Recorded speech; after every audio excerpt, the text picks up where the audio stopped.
The one question everyone is asking me when they buy a watch: do you have box and papers? Is it so important? Let's talk about it today. But first, let's dive in some comments, guys. A lot of people think that I'm babbling and whatever, but I have a lot of ideas now and I'm more organized in my thoughts and everything. So if you guys have anything to say, please comment and let's dive in into the comments. 3 months ago, on my Stop Wasting Your Hard-Earned Money on Those Timepieces, I have Nebula M16. That video was really rough on a lot of people, and people thought I was just bashing on them and bashing on the Chinese products and everything else. Not saying Chinese watches are poorly made or anything like that. I'm just saying, for us Occidentals, when you're working with watchmakers here, obviously it's a lot more costly to maintain a watch. You cannot just say that, in this case, you have M16 saying, F you, expensive watch brands, high quality Chinese brands rule. Do you even know what high-end means? Okay, high-end doesn't mean a watch that costs more to repair than actually to purchase, okay, or a movement that's easier actually to replace than to do a full service. I'm not saying that you're doing it at home. I'm saying anyone that buys the watch, goes to a watchmaker, then gets charged for the service. There is your cost of servicing the watch, not you doing it at home or saying you're gonna save a few dollars, okay? That's why high-end Chinese companies exist. They do make amazing things as well. I'm not saying you shouldn't buy them. Just saying be aware that if anything happens, you're gonna get stuck with something that will cost you more than the cost of the replacement watch itself. A lot of people have cut corners trying to use those movements. Look, are they good? Are they bad? If you go with the Seagull 1963, you have a lot of good points about it. It just copies the idea of Valjoux 22, Valjoux 23, Valjoux 92. They're pretty similar movements from the time. But the problem is, you don't have the attention to detail as you used to back then. Back then you had factories of people, okay, just lined up manufacturing watches. Each watch part was carefully inspected, assembled, everything was handmade. Today, everything is cut with a machine, laser machine, or just press cut. The manufacturing process is pretty minimal, okay? So you don't have that human touch to a watch. What's so interesting about a lot of people buying watches, or people thinking they buy a high-end watch, is that manufacture part, okay? And when you put so hands, human beings working behind a watch, it means that it's going to drive the cost of a watch up. The more elevated and the more educated those people are in the field they're working in, obviously the cost is going to be driven higher up. Why is a Laurent Ferrier so expensive? Why is Patek Philippe so expensive? Why is Lang & Son? I'm wearing one right now. We're going to talk about it later. Why are those watches so expensive? Because you have someone who manually does or repeats the same process over and over and over again. Might be thousands of hours of repeatedly or doing the same thing over and over again. And what that translates into, a quality piece, craftsmanship, and proper high-end manufacture. If you're talking about the Chinese watch, it's not that great, okay? So I'm gonna leave it there. There's a lot more to say, but that's my point, is that yes, you can get a quality watch that's gonna last you for a few decades. They're good, they're okay. Seiko, Seagull, Miura, whatever, it's good, but they're not high-end. When we're talking high quality, it means that you're actually paying for someone who does a job that no one else can do, or that is a very, very limited, expertise in terms of so many people in the world can repeat what those guys are doing, and they're among the best in the field. That's why we're paying a lot for certain watches. That's why a lot of watches have the highest respect from collectors worldwide. So it's not only about the money aspect, it's also about what you're getting for the money you're spending. If you're spending $20 for something that's super cheap, your $20 is just wasted. If you're spending $20,000 on something that's extremely well made, you're not wasting that $20,000, you're buying something of quality. Not the same thing, not the same product, not the same consumer base, okay?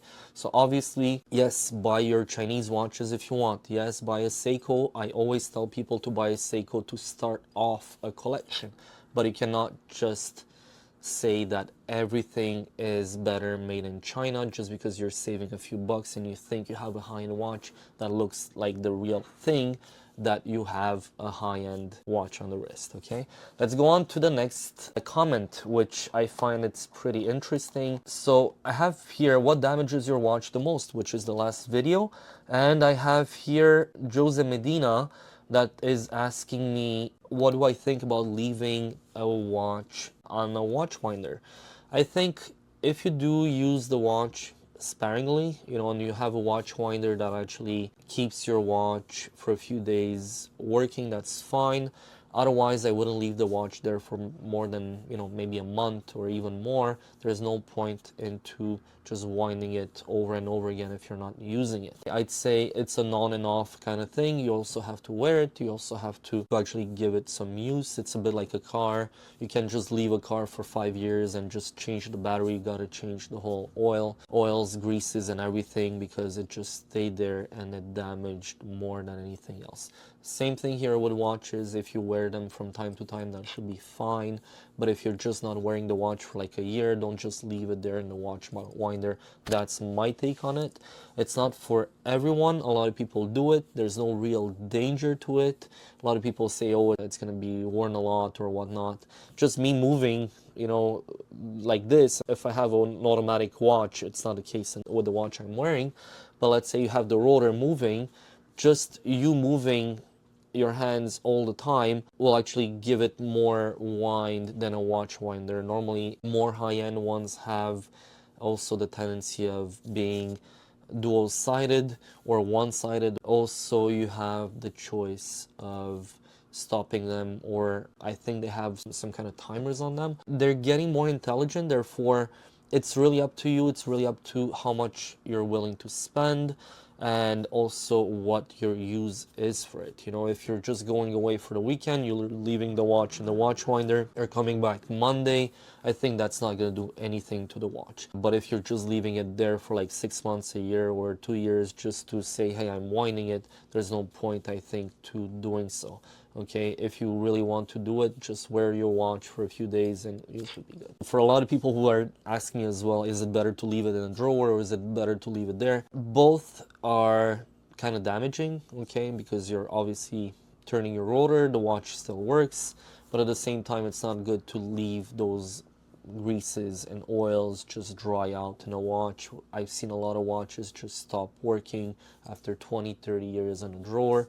Obviously, if you're wearing your watch every month or every 2 months, there should be no problem, and there's no point into leaving the watch in a watch winder if you're not using it. At the end of the day, you have to wear your watch, you have to enjoy it, and just not leave it behind and forget it in a watch winder. And that's my whole point. So I have Fred RG5VW asking me here about watches that are touched up, welded, polished, or kind of doctored in some way. He's asking me, is it easy or not to spot those things, and if I miss those out. Normally you don't really miss them, because obviously you have a watch that's 20, 30, 50 years old, and the watch comes to you and it's more perfect than it was when it was original.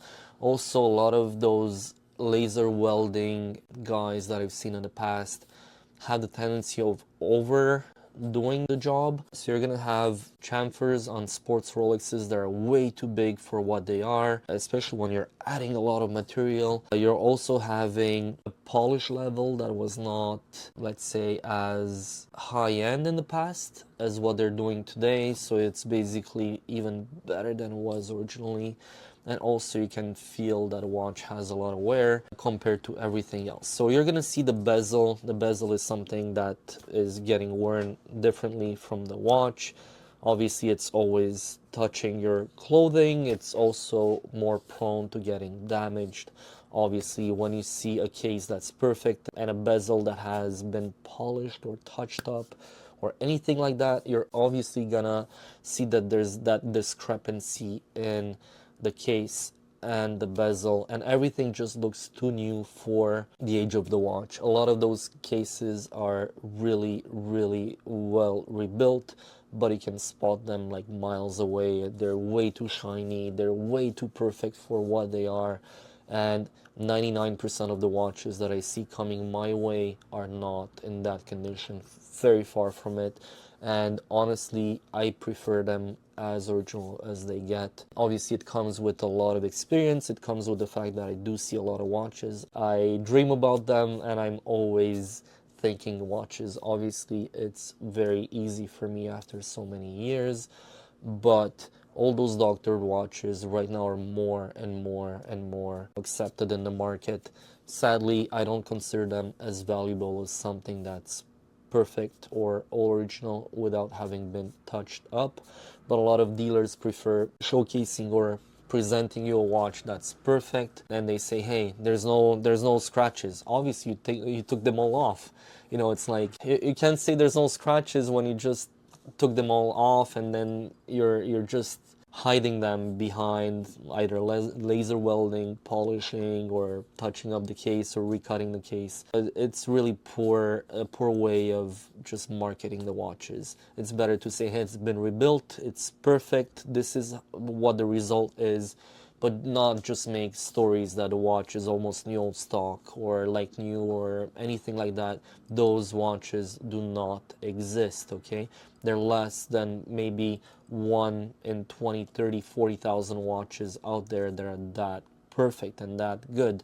And those watches don't end up in normal collections. They're gonna go in the best collections out there if you're looking for vintage watches that are over 30, 40 years old that are just immaculate, okay? Sadly, that's the reality, and I'm rarely gonna see that, and a lot of dealers out there are just gonna see maybe 1 or 2 or 3 in their whole lifetime. This is the reality, and obviously don't fool yourself. You're not buying a perfect watch when the watch is too good to be true. So let's skip to the video. I have a lot to talk about. There's many important things right here.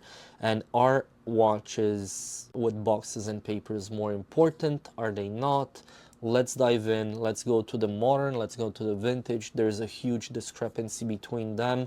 There's different visions and different red flags when they're there and when they're not. First of all, what I have to say is, when you're talking about value and the reality of what it is, in the vintage world, box and papers means actually it's going to give a value boost. So you're basically starting at a baseline as a value when we're going to talk about value, and you have just the regular whichever watch, doesn't matter, might be a sub, might be a vintage Carrera, might it be anything that you see every single time within dealers, and those baselines, you're gonna see that, okay, they're selling for, let's say, $10,000. But then you have the same watch with a perfect case, with a perfect dial, with a perfect bezel, with a perfect bracelet. Obviously, that in itself is adding a lot of value. We're not even getting to the box and papers. Then you're adding box and papers, and then you're adding a layer of provenance that's bulletproof. Then you have a lottery ticket winner, okay?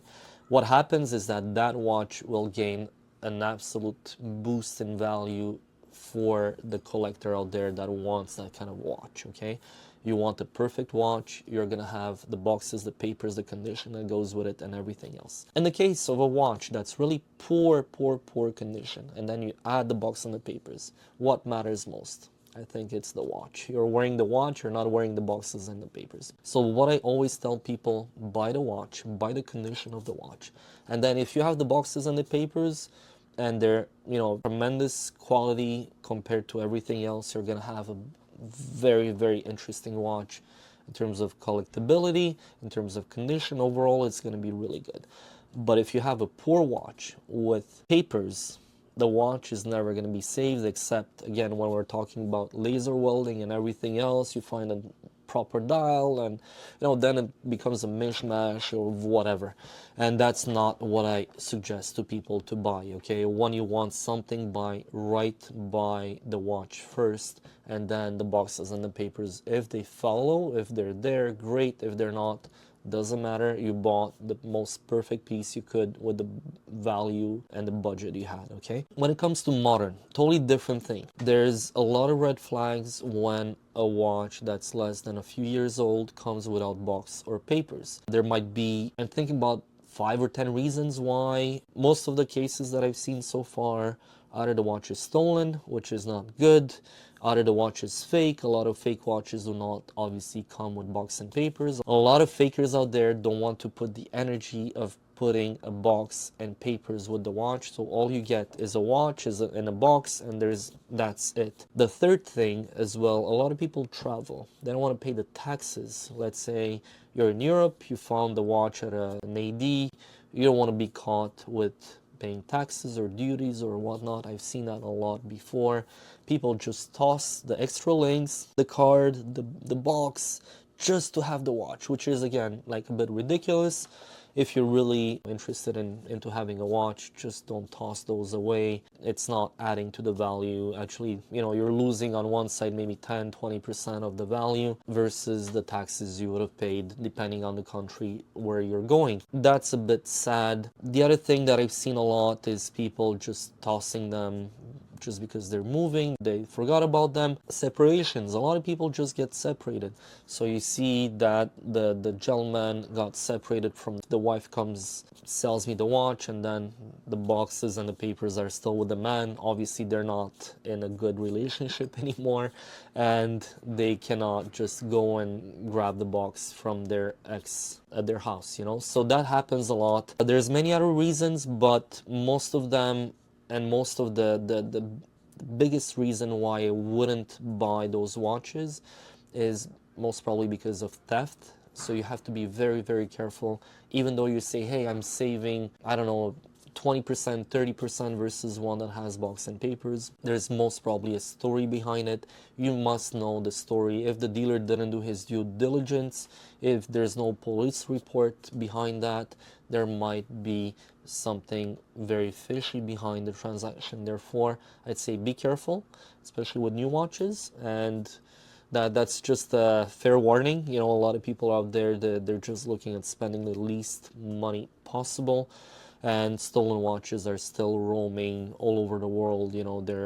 I think I talked about it in the past, where a watch can go from here, it can end up in Hong Kong, or it can end up anywhere in the States within just a few days. Therefore, you have to be extremely careful with that. So I do see a lot of watches that are coming from the 60s, the 70s, and they have a 2010 box, which is the greener type of newer box from Rolex. Obviously it doesn't match. This is not called watches and box. It's a Rolex and a newer box. That's all it is. It doesn't match the watch. It doesn't match anything. It's just two separate items that people are putting together.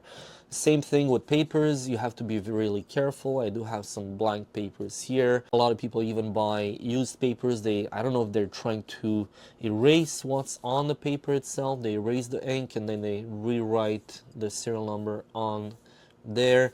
I believe that's doable. Some restorers can do that. Just be careful. A lot of papers out there, they're doctored, and obviously it kind of kills the whole market, and a lot of fraudsters out there are just there for your money. When I get a watch, the paper that comes with it, I had a guy, even if you read through Time Merchant's Google reviews, had a guy that attacked me on Rolex forums, whatever, because I basically had a watch that had two different references with the watch case that I had for sale on eBay. That happens a lot. I've had the Paul Newman Daytona that had that. Okay, so it had papers from I think it was a Turnograph 1625, but it was handwritten by the lady that actually sold the watch. A lot of people back then in the 60s and the 70s were not careful with the reference number and the watch that they were selling. So you might have sometimes double references on the watch, different serial numbers, two series of serial numbers.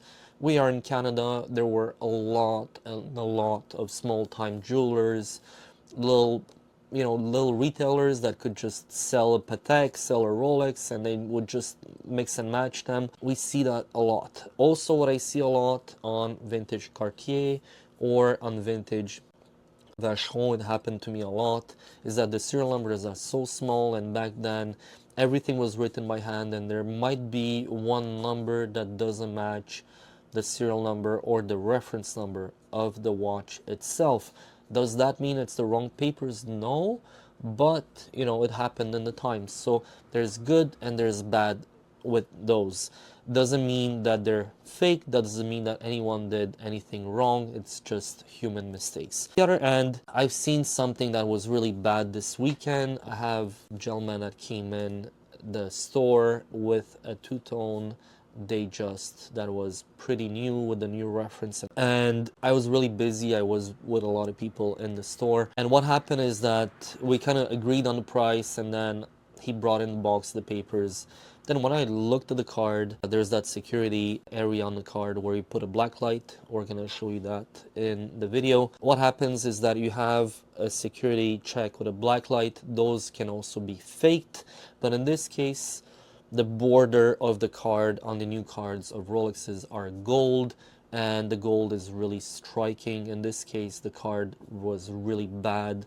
The security blacklight insignia or the Rolex appearance on that was not visible. Therefore, my customer, because he didn't do his due diligence, lost over $20,000 Canadian on his watch. That card actually triggered all my spidey senses. Obviously, I opened the watch, it was completely fake. Just by taking the case back, I could tell right away it was maybe 1.5 grams lighter than the original case back. So yeah, those things happen. That watch was actually something that, when you're busy, you're actually not taking care of looking at the watch correctly. I could have gotten burned myself. Obviously, the card was really bad, but everything else was really good from afar. And if you're not really taking the time to look into the watch, you can get burned really easily, especially if you don't do your due diligence. That's why I authenticate watches. I'm not doing it because it's something that makes me rich in any way. I'm also doing it because I'm doing a public service to people who actually might try to burn you, basically. So if anyone refuses to go to a local watchmaker or authorized dealer or someone who actually accepts to authenticate, that's a really, really big red flag. Don't get excited about buying a watch unless you're really sure of what you're doing, or you have a guarantee, like I guarantee my authentication that what I say is what it is. Okay, that's very important. So the papers don't guarantee anything at all. It doesn't mean anything. It doesn't guarantee that everything is period correct or whatnot. A lot of people ask me, hey, why are you charging $130 plus tax in Canadian funds, so around $100 US? Because I take that responsibility of actually vouching for what you're actually getting. If I'm not sure, I'm gonna say, hey, you know what, I'm not signing anything. If I don't see the boxes and the papers on the authentication paper, I'm not even gonna mention the box and the papers until I see them physically in front of my eyes. Because why? It's very, very clear that people are actually even doctoring papers right now, even cards. What they're doing is that they're erasing the original date on the card. If it's a 2021, they're trying to make it a 2024, 2025, make it more appealing to the customer, telling them, hey, you know what, this watch is actually more new than it is. For a lot of people in the modern watches, it actually gives maybe up to 10% more value, in certain cases. And what happens? If the card is doctored in any way, shape or form, you go with that card to Rolex or any AD that knows exactly what it is, and the date on the card doesn't match the date in their system, your warranty is void. Okay, don't quote me on that, but I know that a lot of people who are actually trying to resell or go with those watches at Rolex, as soon as something is doctored, especially on the warranty card, super red flag. Okay, so that's why I want to see them. And a lot of watches going to Rolex right now are refused for those reasons, okay? Because they see red flags. You might not know it, but it might happen, okay? Obviously, if you don't bring the card, you don't bring anything, you just bring the watch, it's fine. Rolex is still gonna honor the warranty. Only thing is that if you bring the card They see it physically. The guys they take a few pictures. They send it to Rolex. They're seeing something fishy there. You might have problems servicing your watch, or that watch might be flagged in the system forever. Okay, so you have to be careful. Again, a lot of people tell me I only buy watches with box and papers. That's fine. It will depend on the type of buyer you are. I always buy vintage for myself. I sell a lot of vintage. A lot of watches do not come with box and papers. Again, for the reasons I quoted in the first place. Why are those important to you? You have to make a decision. Again, what's more important to you? Is it box and papers? Is it condition? Is it something that appeals to you, or you always want something that's brand new? Obviously, all ADs will give you the boxes and the papers. Some ADs held papers during the pandemic because of everything that was going on, and they were trying to avoid people from reselling their watches. Those things are illegal. You cannot just hold on to papers from customers. It's very important that you actually keep that in mind. Your AD cannot just do whatever they want. They have to serve you. Once they hand you the watch, they have to hand you the boxes and the papers. For a lot of people that want some kind of a provenance, obviously want to have the boxes and the papers. It does help with the resale. It does help to actually sell the watch better. So I pay better with box and papers, but it doesn't mean I make more profit. It's only that we're basically adding a layer of, of payment because of the box and papers, and then we just sell the watch for a bit more because of that as well. So I factor in that for sure. It just gives a lot more trust to most customers. Okay, I do my due diligence for making sure that the watch and the papers match. It did happen to me with a lot of people in the past, or even dealers. I buy the watch, it's paid for, it's in my hands, and then when I check the serial number on the papers, they don't match the watch. What happened? Most probably the customer had multiple watches. They gave me the wrong papers with the wrong watch. Then what I'm gonna do is I'm just gonna toss the papers, or I'm just gonna keep them away from the watch. They don't belong to it. So a lot of dealers might still try and sell you a watch with box and papers, and then you gotta make sure that they both match, that everything is correct. Okay, in most cases that happened, maybe, I don't know, it still happens to me maybe one to three times a year, but I'm never gonna make my customer pay for my own mistake, or for the fact that I bought the watch with box and papers, thinking that they were correct. I'm not gonna pass them on to my customer. As such, I do all my due diligence. In certain cases, papers can hurt the value. As I said earlier, if you do have papers that don't really match with the watch, or you kind of feel that something is odd, you have to be careful. In most cases, there are some guys out there. There's a guy on Instagram, I'm not gonna name him. He was all about the fact that on papers, the serial number, if it's written by hand, has to match with the address of the person, has to match with the date and everything else. A lot of times those don't match. So it's not necessarily 100% true that every single paper was filled by one single person in the same ink, in the same way, the same day. It's not the case, okay? So we see a lot of times papers that are written, the serial number might be written by hand, and we see one type of ink there, then we see an address with a different type of ink. That's not so alarming for me, especially when I know it's coming directly from the original owner. But if you have dealers out there that have boxes and papers on everything, that's highly, highly alarming. It means there's something really troubling they're doing behind the scenes that I don't want to know, but most probably you're gonna get something that's not correct, okay? Those dealers should not exist. They're scary. They're there to hunt for your money. They're not there to hunt for watches, okay? They're there to hunt for the biggest buck they can get out of you, and their watches most probably are doctored, papers are doctored, and everything else. Do I see those? I see those quite a few times. I can't be starting to point fingers, but they exist. They're some guys out there that just find way too many watches with books and papers. It's almost impossible, you know. It's like doing magic at that point. It doesn't exist, okay? Rule of thumb, buy the seller, do your due diligence. I always tell you guys, you have to do a bit of research. You're about to spend thousands of dollars on a watch. Don't only trust what people tell you. I always hear people, but he told me. I don't care. You have to look for it yourself, you know. If he tells you the dial is correct and then you look at it and it's repainted, doesn't make what he said true in any way, okay? Same thing with the papers, same thing with the condition of the watch, same thing with everything you're about to buy. Might it be a car, might be something luxury or a watch, it all applies in the same way, okay?